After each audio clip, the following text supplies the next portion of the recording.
out there. Check out what I have on the table for you. These are some automatic knives in front of you, and these are all California legal. So the newest one I've purchased is right here on the bottom. This is the Microtech UTX-70. This is an out-the-front knife, and it recently went on sale over at Bladeops. And so this is a knife I've had my eye on for quite some time, kind of unsure as to whether I actually wanted to purchase it or not because it is pretty pricey. And they actually are quite hard to find as well because they seem to come out in limited runs. They go to retailers and then they typically sell out. So this one from Bladeops is actually a CTS 204P stainless steel blade. But other than that, the actual platform is the same as it's come out many times over the years as far as I can tell. So when I saw these for sale, I decided to take the purchase and see how it compared to my other California legal automatic knives. So let's take a closer look at it first. You can see the Microtech logo up there near the front. Very nice.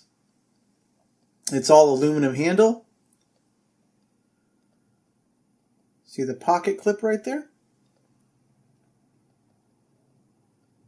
Has kind of this pokey thing on the end.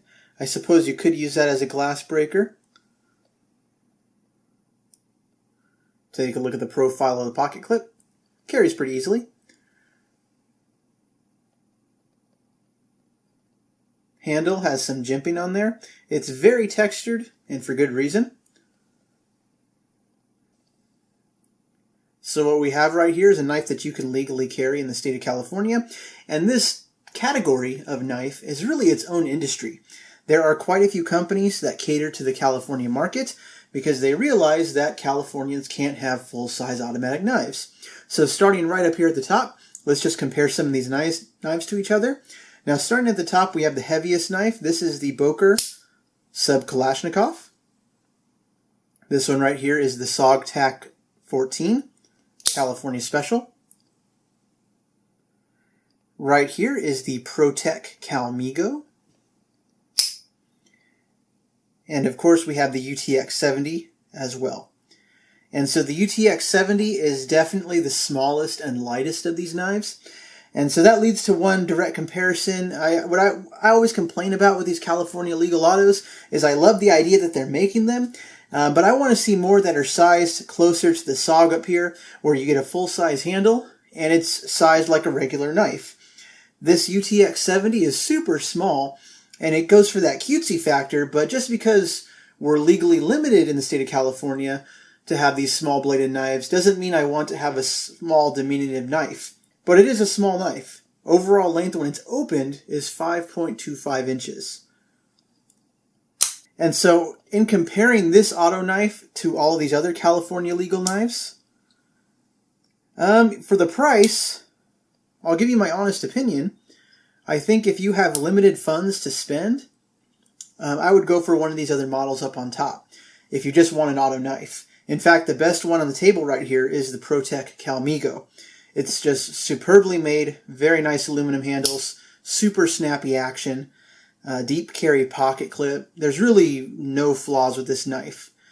And for the price, it's about half the price of the UTX-70. If you're on a real budget, I think the real winner here, though, is the Boker Sub-Kalashnikov. You can get these things for around 30 bucks. And it's a springy auto knife. The handle's a bit small, and it actually weighs the most of these knives, but not by much. But just the blade itself is very useful, very fast, great texture on the handle. And for 30 bucks, I don't think you can do any better. The SOG is kind of in the middle. I do like the size of the handle on the SOG knife, but beyond that, it's just as springy as the other knives. But again, just not quite up to par with the ProTech. A little bit better than the Kalashnikov, but again, it costs closer to the high end. So it's kind of right in the middle between there. This video is about the UTX-70 though. So one thing I will mention on buying this knife, for the price, I want to say I was slightly underwhelmed. Mainly because out of the box, this thing is almost not ready to go. Because there definitely is a break-in time on this knife. And this isn't brand new. I bought this over a week ago.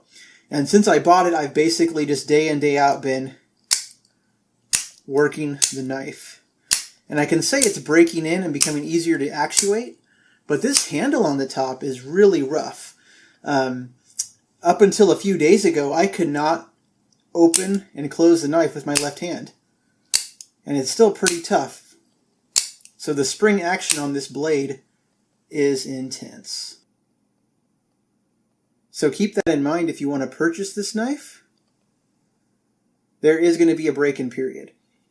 But beyond that, it is a small knife, so if you're looking for a small auto, I could recommend it. But for the price, like I said, if you are limited on funds, and all of us are really, when you think about it, go for one of these other knives. The best one on the table, like I said, is the Microtech, but the Boker is really excellent for the price. So just before we finish, let's just compare the weights of these knives.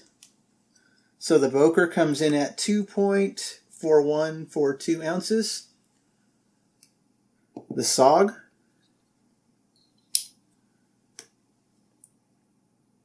.31. The Calmigo Microtech, 2.17. And the featherweight category right here, we have the UTX-70 from Microtech. This knife comes in 1.19 ounces. So this is almost a keychain knife. I mean, if it had a keychain hole, I could easily see carrying this on a keychain. With the way of the spring action works, you have no danger of this thing opening in your pocket on accident. It definitely takes a very deliberate push and pull to close and open. So keep that in mind. These things are not perfect out of the box, so a little disappointing considering how much money you spend on them. But if you guys have any questions about these knife comparisons, please do let me know. Coming up pretty soon, I know that Kershaw is coming out with the Launch 9 and Launch 10s, and those are also both California legal auto knives.